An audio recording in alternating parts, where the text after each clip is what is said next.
Hey everybody, Sean A. Russell, and today our guest is Angela Crawford, PhD. She is a vegan psychologist as well as an author of the new book, The Vegan Transformation. Thank you so much for being on our show.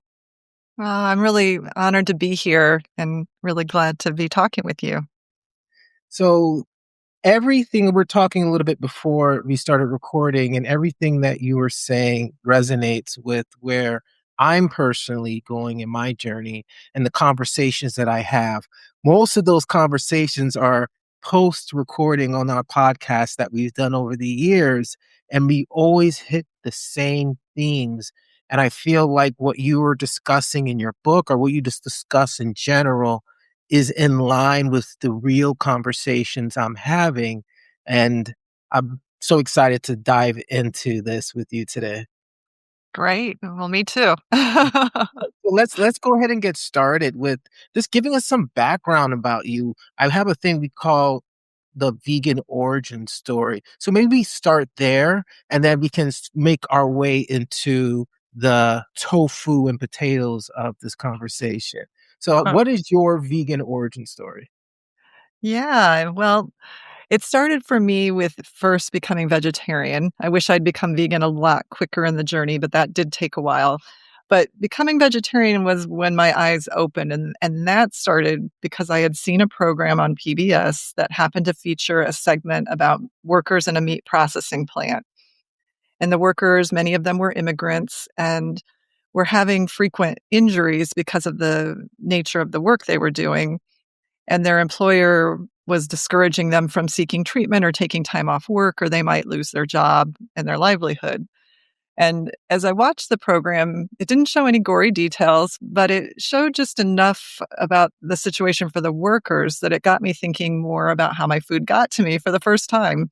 I'd grown up in the Midwest, where there's lots of farms, but I'd never really understood about factory farming. I never understood about the meat industry.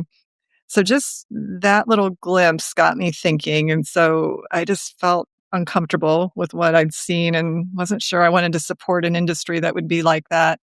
And then very quickly, I started to think, well, if you don't like how the workers are treated, what do you think happens to the animals? And all that just got me wanting to explore eating more plant based. And so it was such a push for me that the very next day, I actually went to a bookstore, bought a vegetarian cookbook, and I made my first plant-based recipe, and I was not a cook, so, I was literally running out to the store buying pots and pans while I was cooking because I didn't have really what I needed, but I actually chose a vegetarian lasagna of all things.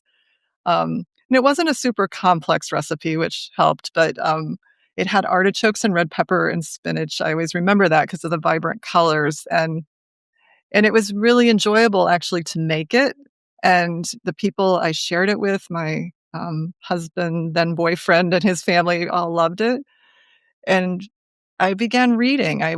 This was back in late 2006. I would start going to the library and checking out books about veganism and vegetarianism and learning all about the ethics and the health, benefits that started to emerge for me where I realized, oh, Dr. Dean Ornish has shown he could reverse heart disease with a plant-based lifestyle.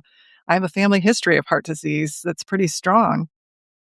So all these things were coming together. And so first I embraced becoming vegetarian and giving up meat. I started to just feel that I just couldn't eat meat after I knew what I knew. The dairy and eggs took longer.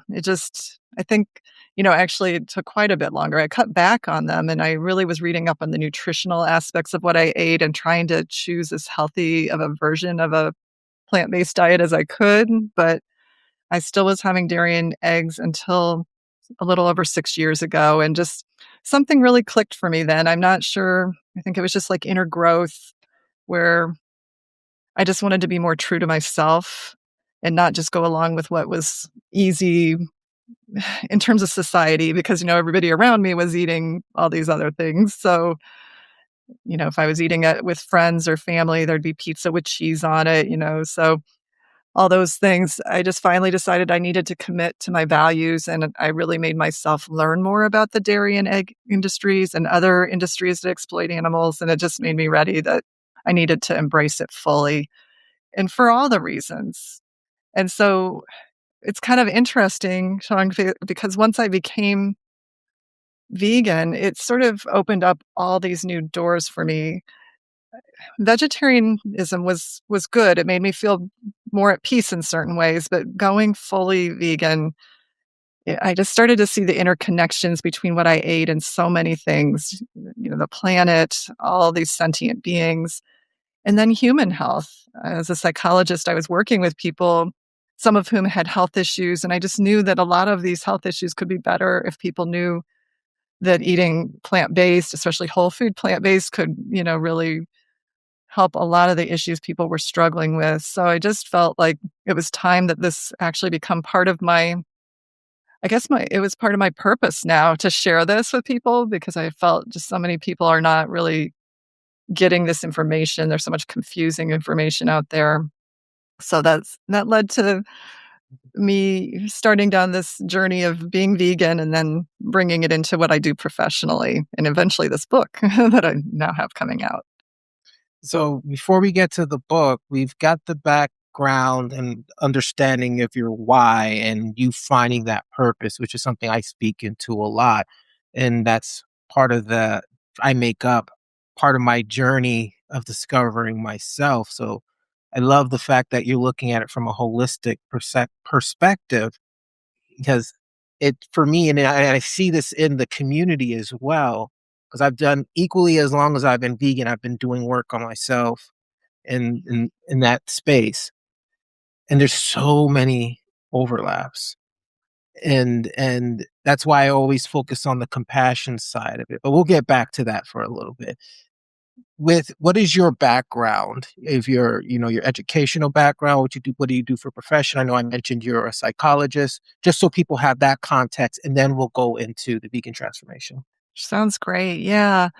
Well, I'm a psychologist, and for 25 years, until about a year and a half or 2 years ago, something like that, I had worked as a psychotherapist in a range of different settings. I had worked in a pain management program for many years, helping people who had chronic pain from work injuries and other injuries with coping skills. It was a multidisciplinary treatment program that included physical therapy, but also had more psychological components to help with coping.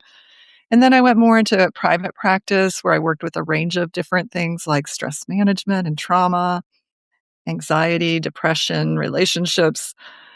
Um, a couple years ago, I started to transition away from that. I just felt it was time for a change professionally. I loved my work, but it is very deep work, as you can imagine, doing that kind of sort of heavy emotional work. And it was just, I guess, time that I needed to wind that down and move into some different things. And that is bringing that background now to be a teacher and a writer, and to some degree a coach, helping people to thrive emotionally with a plant-powered vegan lifestyle, both to move in the direction of vegan and plant-based, and then once they are, how do they thrive? How do they handle the challenges that might come up? How do they live this life in a most fulfilled and purposeful and, I guess, fulfilling way? And how did your journey influence what you've come up with? Like, what were some of the things that you went through at the beginning of your journey that still resonates to today? Like, okay, I want to make sure that I help solve for this particular thing. Yeah, that's a great question. A few things happened. For one, for many of us, when we start our vegan journey, the social part can be one of the hardest parts because food is such an intimate part of our daily life and our social connections. And I initially struggled with that to some degree. I think, some people say, I don't care what anyone thinks. I just do what feels right to me. And I have some of that in me. But at the same time, I realized when I became vegan, there was also a part of me that wanted to just kind of go along with people and not have to stand out and not have to be different. I hadn't known that was there until I was actually wanting to do something that no one around me was doing, which was eat vegan. So I had to face that part of me that I think is wired into a lot of us of wanting to fit in, wanting to get along, wanting, not to necessarily be too different, and also just coming to terms with why this mattered to me, and that it mattered to me enough to learn the skills to speak up and to do it in a way that was relational because, sure, we can speak up and just say, I don't care what anybody thinks, and then just distance ourselves from everybody. But I knew that the world's, in my view, isn't going to become vegan if we're all distancing ourselves from everybody who isn't vegan. Yes. That I needed to be able to share why this mattered to me in a way that others could at least be understanding of why I'm choosing it and maybe plant some seeds for themselves along the way. So I had to work on a lot of inner stuff of just my needs and values matter enough to speak up, and I can learn to do that in a way that's effective. And that's taken, even being a psychologist and teaching other people about communication, it's always different when it's yourself. Yes. And I always say that becoming vegan helped me find my voice. Mhm. I've always identified as an introvert. I never had a website or a blog or never was on social media before I became vegan. Being vegan, it just was the thing that made me feel like it's time to be more visible simply because I want to share this message. That's really it. So it's given me purpose. It's given me a voice. It's given me fulfillment. It's aligned me spiritually in ways deeper than I felt before. So all of these things are part of why, I wanted to do the research for my book and why I, want to share through writing and other ways all these things that we're talking about here. So let's now it's everyone listening, it's time. We're gonna finally go into the book. And now that I have some proper context of who you are and what you've been doing, take us into the vegan transformation. What prompted you to come up with the concept and what's like the overarching concept behind it? Sure. Yeah. A few years ago, about 5 years ago, I went through training to become a transformational coach. It was a program that just built on top of what I was already doing as a therapist by taking me into deeper inner work of listening to my inner voice, my intuition, trusting myself more, just a lot of different inner growth. And so this concept of transformation became very much on my mind since being in that training because I could see all the ways I was transforming, and that in order to see the world I hope to see, it's a process of transformation both internally and, globally, socially. So that's where the word transformation came in, and when I became vegan, I knew, like, that was a key link. It just linked to so many things that I care about. The simple change in what we eat could have an impact on so many things, and so seeing both the impact that being vegan can have beyond me, as well as the impact it was having internally, I was curious if other vegans had that same experience. It seemed that those I met many of them did report that, because I started to be connected with different vegans across the world through networking groups and just different ways of meeting people. And so I ended up starting research about it. Actually, it was about 4 years ago that I started it. I had a survey online that I invited people who were vegan to fill out. And then about 350 vegans completed the survey. And then I followed up with about 75 in depth interviews. And the questions I was asking were, people were on a different range on their vegan journey. Some were a year or less. And then there were some that were like 40 years vegan. So it was a big, um, a lot of different experiences people had. But I was asking them, how has being vegan affected your life emotionally? What are the changes you've had emotionally and spiritually and socially? And I looked at both the positives, the things that have been really positive for them, and I also looked at the challenges they were having and how they were coping with those. And so that's really the basis for what I looked at in the book. And there turned out to be 7 core transformations that were the most common that I share in the book.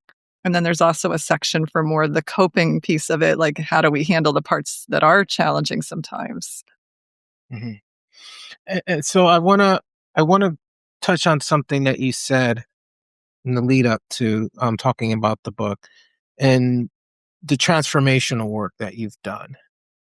And it's something that I was also looking at earlier when you were speaking, when you realized that thing and then you worked on it, but it came from internal. It wasn't someone, you know, saying something or not having this or this. It was, you realized that there was something.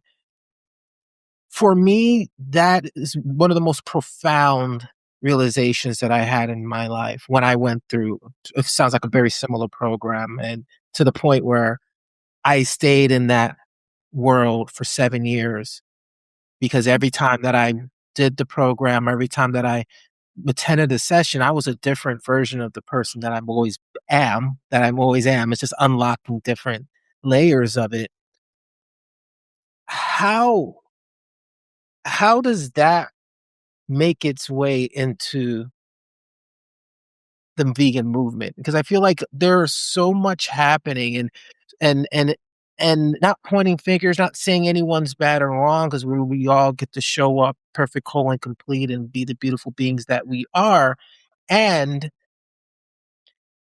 if I make up that if we're not looking internally to see who we're being in these situations, it could potentially create a situation where you're feeding yourself into a toxic pattern, burning yourself out, and ultimately not fulfilling your goal or your purpose of being a steward for the animals. So how is that conversation had without sounding like you're preaching that you know the way and here is the ultimate thing? So what, like, that's where I'm having, Mhm. and then I get it, and I make up the answer is be the change and show up in such a way that enrolls other people.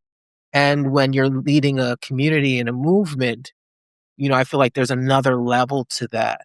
So I'm just, since I have someone who's had that experience and you're a psychologist and all these different things, I'm curious to hear what your thoughts are on that. Yeah, I mean, that is really intriguing, and I resonate so much with what you just said. I don't know if I know the answer 100%, but I think a lot of the vegan leaders are teaching what you're saying. When I think of a couple of vegan psychologists that are very inspiring to me that have been doing this work for a while, one is Dr. Melanie Joy, who wrote Why We Love Dogs, Eat Pigs, and Wear Cows, but has written other books as well, like Beyond Beliefs, which is about vegan communication. She really teaches, really, I think a lot of what you're saying, this idea that we need to be working on ourselves and thriving ourselves and doing our own inner work on communication and all this other stuff to really both be healthy ourselves, but also have the impact we want to have in the world. So that really kind of fits with somewhat of what you're saying.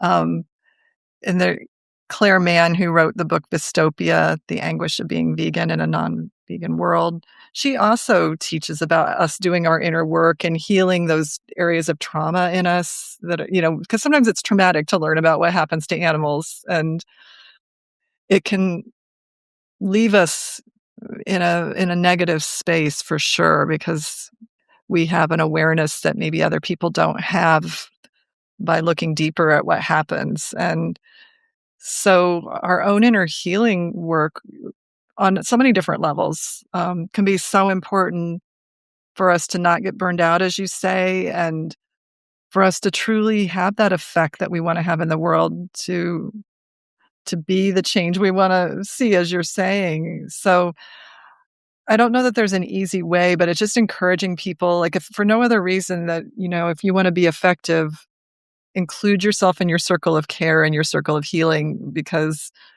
that's going to make you so much more effective and sustainable as a vegan, for sure. It's just really inviting people in that I know we want to see this change immediately, but if we're not, I guess, working on ourselves, I don't know, it's just not sustainable. We're gonna burn out and just, be angry and frustrated or depressed and not have what it takes to kind of create this more peaceful, compassionate world we wanna see.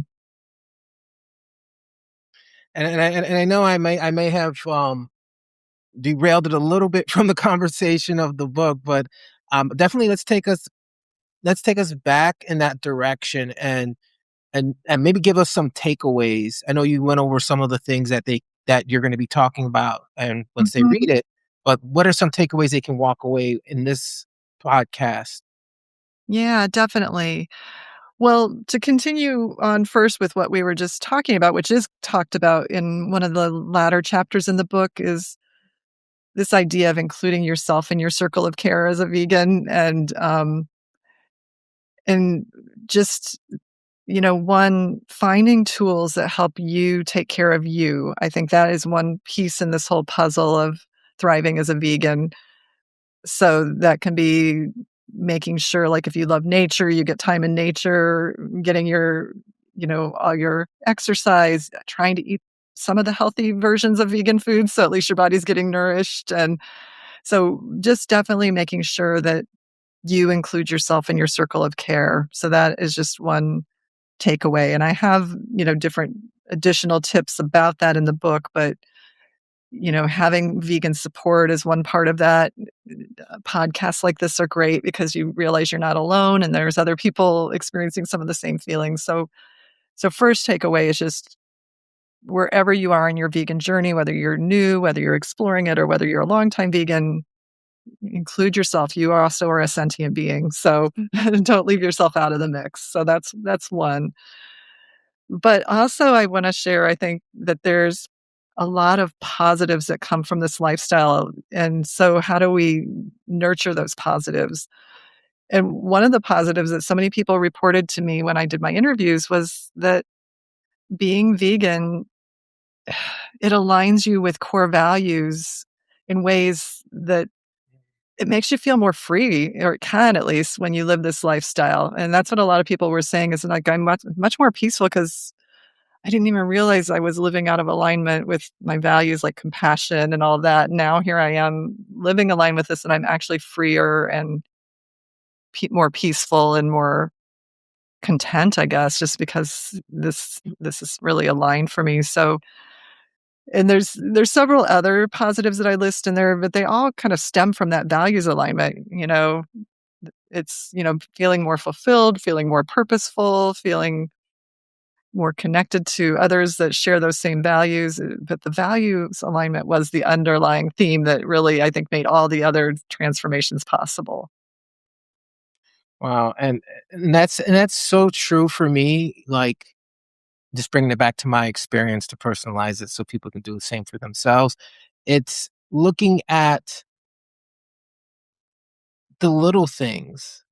Just because I know every day I'm practicing I call it for me, practicing the act of compassion. If anything, if I have to use a label, I would say I'm a compassionitarian, more of a compassionitarian than a vegan, because for me, it's circles back to myself. I get to make sure that I'm surrounding myself with people who are uplifting not just their spirits, but the spirits of the people that are around them. So I could be a constant reminder. I can do that for others as well, and not always have to carry the thing of, okay, I have to be perfect and be the most amazing example of a human being.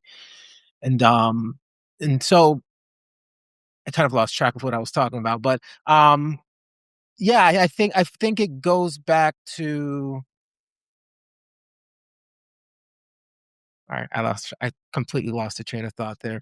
I But, think you were talking about values and compassion. I think that's where you were really. yes, it opened me up, plus the work that I was doing in searching, but I think the combination of the 2, of that daily act of saying, "Oh," you especially when live in certain places, it's like you see burger joint here, barbecue joint here, this, all the things that you learn about in the community, you see it, and it's like, "Oh, that's not an option for me," and I'm okay with that. And I feel like the narrowing of it, although it may be intimidating for somebody on the outside coming in, I feel it also helps with the discipline and it helps with the routine, and it helps with me focusing on what I truly want in my life versus all of the distractions that you could possibly see if you're driving down a strip on any city. Yeah. Yeah, it helps you orient your focus and what matters to you. Yeah. So before we wrap up, I want to make sure we cover all of the key points from the book, from the message that you're putting out in the world. So I'll give you this opportunity to, maybe touch on some other items, and then we'll wrap it up at the end with letting people know where they can find the book, where they can learn more information about yourself. Okay. Sounds good. Mhm. Okay.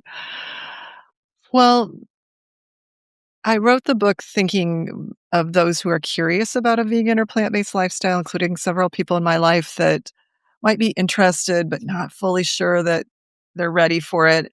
And I also wrote it for those of us who are already vegan but just need inspiration and support and encouragement on our journey. So I think one of the things that I share through the stories of those I interviewed is how this can be so fulfilling and abundant.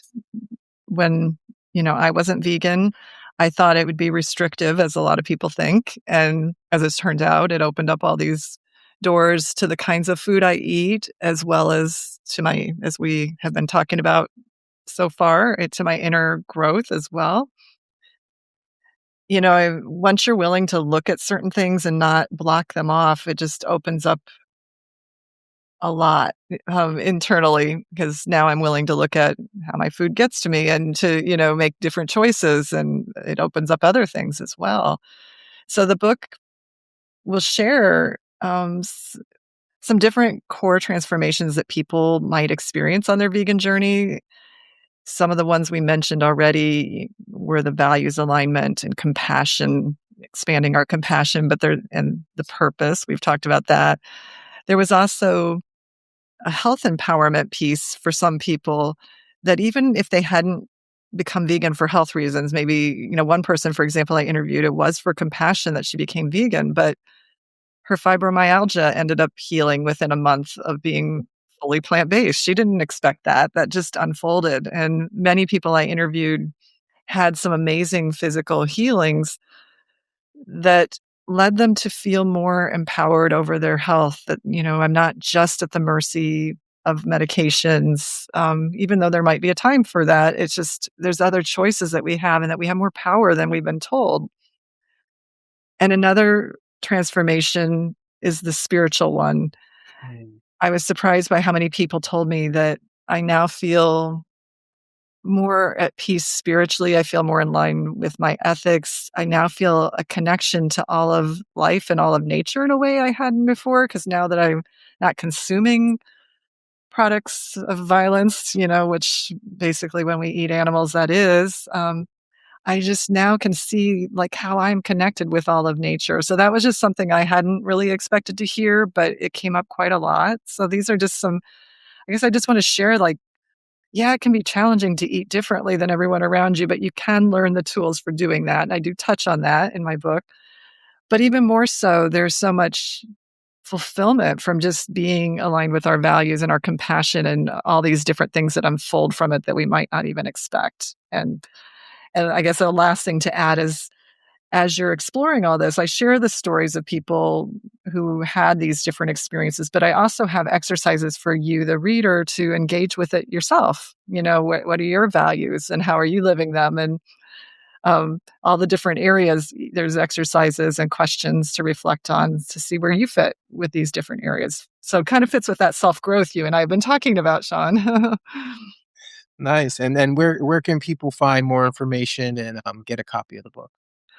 Well, it is available through pretty much all online booksellers, so really anywhere that you like to buy books. But if you want a list of some of the options, on my website, angelacrawfordphd.com, I have a book tab, and when you click on that, it has a description of the book, and then it has a list of some of the different booksellers, so you can choose which one you would like, and it's available in paperback and ebook, and I hope At some point, it will be audiobook, but it's not there yet, but paperback or ebook for now.